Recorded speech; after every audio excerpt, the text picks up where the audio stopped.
Hello friends, this is Deepak Singh and on behalf of AQ Bias, today we'll be discussing the topic of lusophones and an organization by the name of CPLP. इस organisation के बारे में बात करेंगे, इस term के बारे में बात करेंगे। अगर आपसे इस टर्म के बारे में यूपीएससी पूछती है तो हो सकता है कंफ्यूज हो जाए। कुछ कहें कि लूजोफोन्स, तो हो सकता है कि आप फोन्स वर्ड पे आप ज़्यादा फोकस करें कि ये कोई साइंस एंड टेक्नोलॉजी का क्वेश्चन है, किसके कंटेक्स्ट में क्वेश्चन है। तो ये कन्फ्यूजन दूर करने के लिए मैंने अपना लेक्चर डिसाइड करा है कि लूजोफोन्स के ऊपर कवर करूं।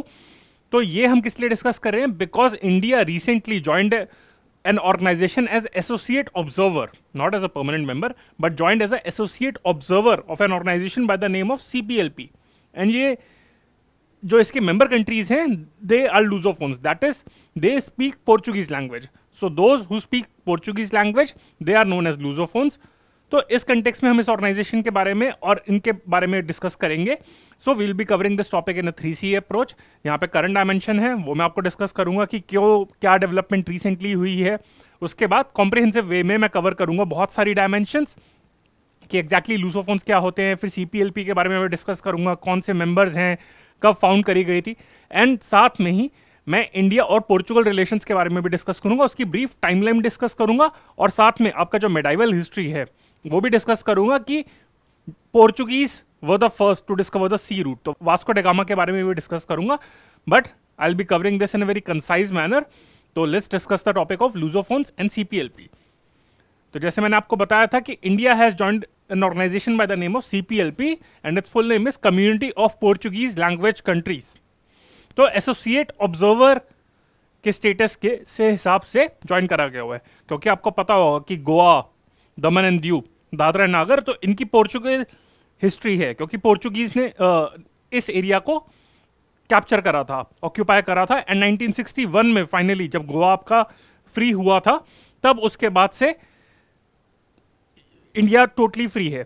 तो इस कंटेक्स्ट में हम डिस्कस कर रहे हैं कि यानी कि इंडिया और पोर्चुगल के जो रिलेशन रहे थे, पोर्चुगीज के साथ, जो पोर्चुगीज लैंग्वेज के साथ जो लिंक रहा था, उस बिहाफ पे as a associate member join करा गया है CPLP को।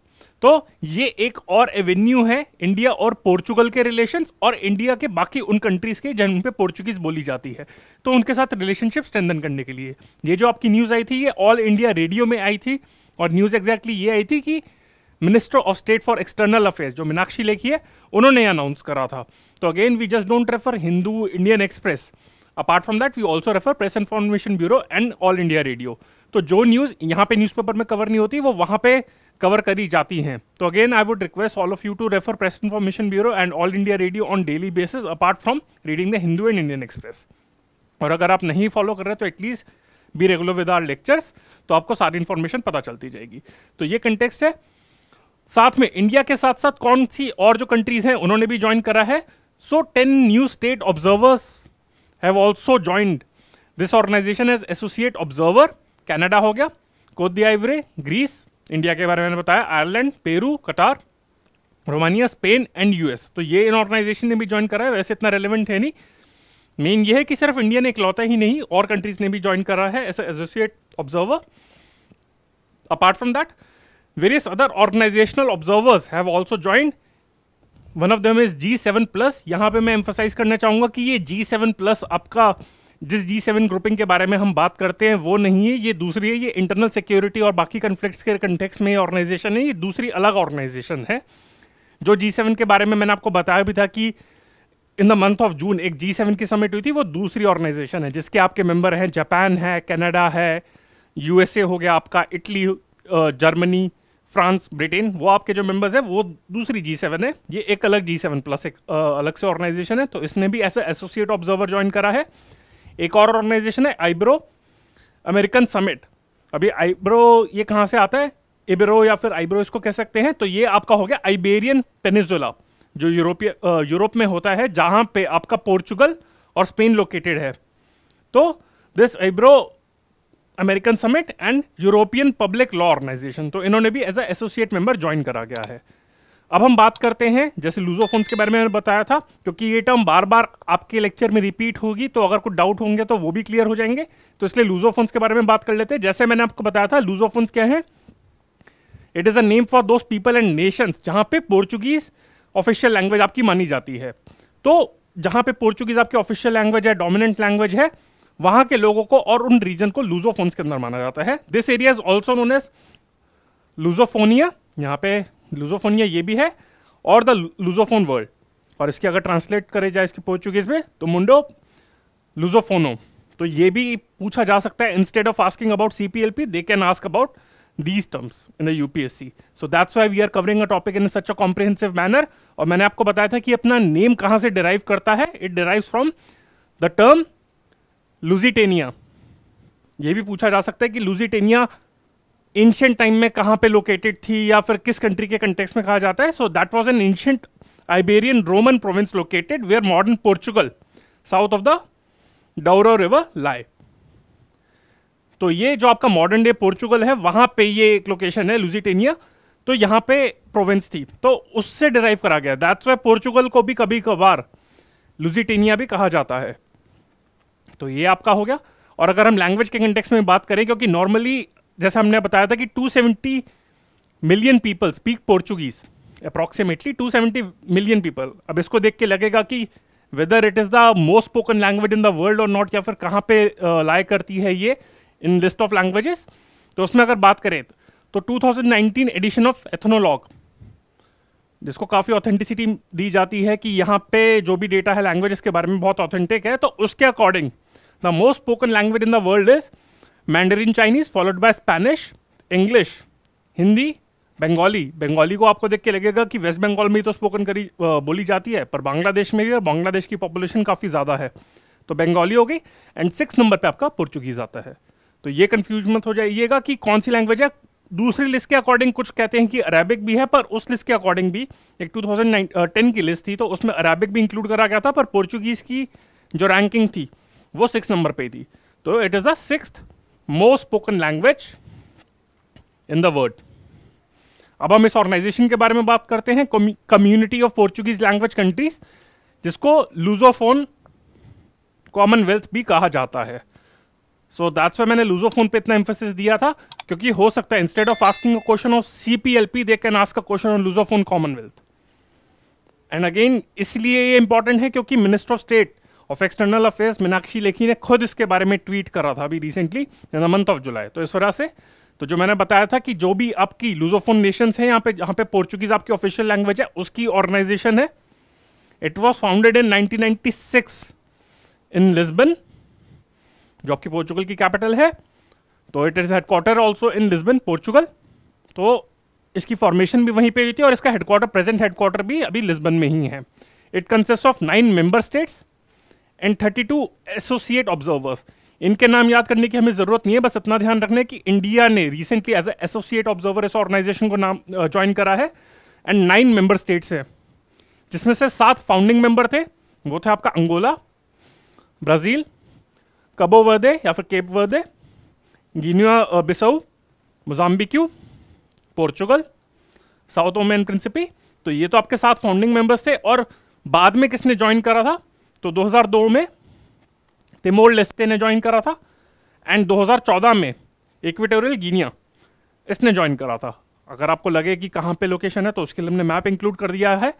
तो अगर हम यहाँ से स्टार्ट करें तो ब्राज़ील हो गया आपका, ये इसका मेंबर है। फिर आपका पोर्चुगल हो गया, ये आपका हो गया केप वर्दे। ये ज्योग्राफी पॉइंट ऑफ व्यू से भी इंपॉर्टेंट है, मैप मार्किंग के कंटेक्स्ट में भी इंपॉर्टेंट है। तो केप वर्दे आपका यहाँ पे है, क्योंकि वो आइलैंड्स ही पूछ सकते हैं वर्ल्ड के। तो ऐसा नहीं कि ये सिर्फ इंटरनेशनल ऑर्गेनाइजेशन या फिर इंडिया के पोर्चुगल रिलेशन, इंटरनेशनल रिलेशन से इंपॉर्टेंट है, ज्योग्राफी में मैप मार्किंग के लिए भी इंपॉर्टेंट है।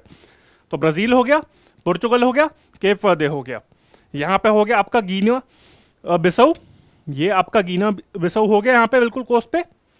और उसके नीचे यहाँ से थोड़ा सा और जाए इक्वेटर के पास, तो आपका हो गया इक्वेटोरियल गिनिया, क्योंकि नाम में इक्वेटर है तो ये इक्वेटोरियल गिनिया हो गया आपका। फिर उसी के पास एक और आइलैंड है आपका साउथ ओमे एंड प्रिंसिपी, ये साउथ ओमे एंड प्रिंसिपी है। तो यूपीएससी इन दोनों के बारे में आपसे कंफ्यूज कर सकता है पूछने के बारे में कि अगर ये अफ्रीका है आपका, तो यहाँ पे आपका हो गया केप वर्दे, और यहाँ पे अगर आप दूसरा आइलैंड अगर आपका है तो वो कौन सा आपका, अगर मैप मार्किंग में पूछे साउथ ओमे एंड प्रिंसिपी, तो यहाँ पे ये पूछ सकता है। तो केप वर्दे हो गया, साउथ ओमियन प्रिंसिपी यहाँ पे हो गया। थोड़ा और नीचे जाएंगे तो आपका अंगोला हो गया, और इसी के थोड़ा इधर जाएंगे तो आपका हो गया मोजाम्बिक्यू। मोजाम्बिक्यू भी काफी न्यूज में क्योंकि यहाँ पे भी कन्फ्लिक्ट चल रहे हैं। और लास्ट आपका ये आपका ओशिनिया रीजन में अगर जाए तो तिमोर लेस्ते। तो हमने बात करी थी कि तिमोर लेस्ते ने 2002 में ज्वाइन करा था, एंड इक्वेटोरियल गिनिया ने आपका 2014 में ज्वाइन करा था। तो ये इसके 9 मेंबर्स हैं। ये इंपॉर्टेंट है कि पूछ सकते हैं कि कौन से मेंबर स्टेट्स हैं, या फिर मैप मार्किंग के कंटेक्स्ट में भी ये पूछ सकते हैं। तो इसके मेंबर्स हैं। अब अगर हम बात करें कि थोड़ा मेडाइवल इंडिया के कंटेक्स्ट में भी अगर हम इस टॉपिक को डिस्कस करें, तो इंडिया और पोर्चुगल रिलेशंस के बारे में डिस्कस करें, तो हम स्टार्ट करते हैं थोड़ा मेडाइवल इंडिया से। तो ये टर्म भी वैसे पूछी जा सकती है, एस्तादो दा इंडिया। तो again as you can see that we are covering in a very comprehensive manner, काफी सारी डायमेंशंस हम कवर कर रहे हैं। तो एस्तादो दा इंडिया के बारे में पूछ सकते हैं, ये मेडाइवल इंडिया की हिस्ट्री के कंटेक्स्ट में या फिर मॉडर्न इंडिया हिस्ट्री के कंटेक्स्ट में, कि कौन सी कॉलोनियल पावर थी जो इंडिया को इस नाम से रेफर करती थी अपनी टेरिटरीज। मतलब जैसे काफी सारी पावर्स आई थी आपकी, फ्रांस आई थी, ऑब्वियसली ब्रिटेन तो आई थी, ब्रिटेन आई थी, फ्रांस आई थी, फिर पोर्चुगीज आए थे, डच आए थे, तो काफी सारे आए थे। पर इंडिया को इस टर्म से किसने बुलाया था? तो ये आपका पोर्चुगीज इंडिया है। पोर्चुगीज अपनी इंडिया की टेरिटरी को एस्तादो दा इंडिया के नाम से बुलाया जाता था। तो इसी वजह से इसको इंक्लूड कर दिया गया है, क्योंकि ये मेडाइवल हिस्ट्री के कंटेक्स्ट में भी पूछा जा सकता है। सो पोर्चुगीज इंडिया, और this was used by Portuguese for parts of India which were under their control from 1505 to 1961। तो यानी कि 16th सेंचुरी से 20th सेंचुरी के बीच में यहाँ पे अगर हम बात करें तो यहाँ पे पोर्चुगल कंट्री के बारे में बात करें, छोटी सी कंट्री थी पर उसका काफी बड़ी एम्पायर थी। इंडिया में भी उसकी टेरिटरीज थी। जो इंडिया में जो मेजर टेरिटरीज थी वो आपकी एंड में, जो आपकी अगर हम 20th सेंचुरी की बात करें तो गोवा, दमन and Diu and Dadra and Nagar Haveli ये रह गई थी। तो 16th सेंचुरी से आपका जो 20th सेंचुरी हो गया 1505 टू 1961 टू बी प्रिसाइज, उसमें जो टेरिटरीज थी पोर्चुगीज की इंडिया में, तो वो आपका है एस्तादो दा इंडिया। और ये इंपॉर्टेंट एक पॉइंट है। तो ये टर्म हो गई कि ये टर्म किसने यूज करी थी। दूसरा है they can ask that which was the first European power to discover the sea route to India. तो उसका आंसर है पोर्चुगीज। तो पोर्चुगल ने सी रूट डिस्कस करा था, and the great Portuguese traveller bye the name of Vasco da gamma, इन्होंने सी root discover करा था। सो इनकी नेशनैलिटी के बारे में भी पूछ सकते हैं कि कौन से कंट्री को बिलोंग करते थे, स्पेन, डच, फ्रेंच। तो करेक्ट आंसर है he was a Portuguese, Vasco da Gama. So he reached Calicut on Malabar coast in 1498 AD. ये ईयर बहुत इंपॉर्टेंट है, बहुत सिग्निफिकेंट है। And he was received over there. जब वास्को ड गामा अपनी coast पे पहुंचे, so he was received by the local ruler by the name of Zamorin. तो कालीकट के ये लोकल रूलर थे ज़ेमोरिन, तो उन्होंने रिसीव करा था और उनको ढंग से अपना अटेंड करा था। और उसके बाद उनको काफ़ी गिफ्ट्स भी दिए थे जो वास्को ड गामा ने अपने एरिया में पोर्चुगल में वापस जाके बेचा था। तो 60 टाइम की उनको बेचा था, तो काफ़ी प्रॉफिट अर्न करा था उन्होंने। तो पूरी कॉस्ट कवर कर ली थी। तो एक तो वास्को ड गामा हो गए पहले सिग्निफिकेंट पर्सन। फिर 1505 में Francisco de Almeida he was appointed as the viceroy of India. तो जो भी टेरिटरीज थी, ऑब्वियसली बात है कि बहुत कम ही टेरिटरीज थी, पर जो भी टेरिटरीज थी तो पोर्चुगल गवर्नमेंट ने फ्रांसिस्को दे अल्मेदा को वाइसरॉय अपॉइंट करा गया था। क्योंकि यूपीएससी ब्रिटेन के जो ब्रिटिश वाइसरॉय थे, गवर्नर जनरल थे, वो तो पूछ चुकी है और अभी भी आगे भी पूछती रहेंगी। पर हो सकता है instead of asking about the British Empire, East India Company के जो ऑफिशियल्स है उसको छोड़ के वो पोर्चुगल के कुछ की बंदों के नाम पूछ लें। तो उसका नाम हो गया Vasco da Gama and Francisco de Almeida. So he was appointed as the first viceroy of India by the Portuguese. तो ये की पर्सनैलिटीज हैं। और अगर इंडिया और पोर्चुगल के रिलेशंस के बारे में हम बात करें, so soon after independence the diplomatic relations for establish in 1949। बट लगा था कि पोर्चुगीज भी अपनी टेरिटरीज को सीड कर देंगी टुवर्ड्स इंडिया, जैसे ब्रिटेन ने करा था इंडिपेंडेंस मिलने के बाद। पर पोर्चुगल ने अपनी टेरिटरीज थी वो उन्होंने अपने कंट्रोल में रखी थी। And they refuse to surrender its enclaves of Goa, Daman Diu and Dadra and Nagar Haveli. 1955 में डिप्लोमेटिक रिलेशंस बंद हो गए थे, तो यानी कि टर्बुलेंट हिस्ट्री रही थी। But finally Daman and Diu and Dadra and नागर को तो करा, एंड फाइनली अंडर ऑपरेशन विजय इन 1961 तो गोवा लिबरेट करा गया था। तो ये भी पूछ सकते हैं कि पोस्ट इंडिपेंडेंट इंडिया के कंटेक्स्ट में भी कि ऑपरेशन विजय कौन सी टेरिटरी को लिबरेट करने के लिए लॉन्च करा गया था, तो ये है आपका। और उसके बाद 1974 में, अब लिबरेट तो कर दिया गया था पर उसके बाद भी रिलेशंस काफी टेंस रहे थे, पर 1974 में इंडियन पोर्चुगीज ने ट्रीटी साइन करी थी जिसमें पोर्चुगल ने रिकॉग्नाइज करा था इंडिया की sovereignty over all these territories, Goa, Daman, Diu, Dadra, Nagar Haveli. And उसके बाद रिलेशंस फिर इंप्रूव होने लगे थे। Diplomatic relations were soon reestablish in 1974। एंड जो अभी सिग्निफिकेंट कहते हैं कि रिवाइवल और ज्यादा आया है वो ये है कि 2015 में Antonio Costa, he was appointed as the Prime Minister of Portugal and he is of Indian origin। तो मिनिस्ट्री ऑफ एक्सटर्नल अफेयर्स भी कहती है अगर उनकी वेबसाइट पर जाए कि उसके बाद से जो रिलेशंस को और बूस्ट मिला है क्योंकि इंडियन ओरिजिन है एंटोनियो कोस्टा। तो ये इंपॉर्टेंट है। तो अगर हम इंडियन डायस्पोरा के कंटेक्स्ट में भी अगर कुछ आंसर लिखें तो ये कह सकते हैं कि काफ़ी सारी कंट्रीज के इंडियन ओरिजिन पर्सन है वो हेड ऑफ द स्टेट है। तो यहाँ से भी ये पॉइंट भी काफ़ी आपका इंपॉर्टेंट है। So friends, with this I have covered the lecture of CPLP. I hope you liked it. If you liked it, then please press the like button, share it with as many friends as you can, and subscribe to the channel of AQ Bias. And I have some important announcements that we are launching our fresh foundation batch in the month of August covering general studies, essay and CSAT. And under this 800 hours of classes will be provided for prelims as well as mains, including 80 hours of current affairs classes. तो 800 घंटों में से 80 घंटे आपके current affairs को dedicate करे जाएंगे, around 10% time, क्योंकि करंट अफेयर्स की वेटेज बहुत ज़्यादा होती है। Apart from that we are also launching optional batches for history, geography, pol science and IR, PSIR, sociology and public administration. And एक और इंपॉर्टेंट न्यूज़ है आप लोगों के लिए कि we are also present on various social media platforms like Facebook, Instagram, YouTube and Telegram. So do subscribe to these channels to get the latest update from our channel. So friends, this is Deepak Singh on behalf of AQ Bias. Bye. Thank you.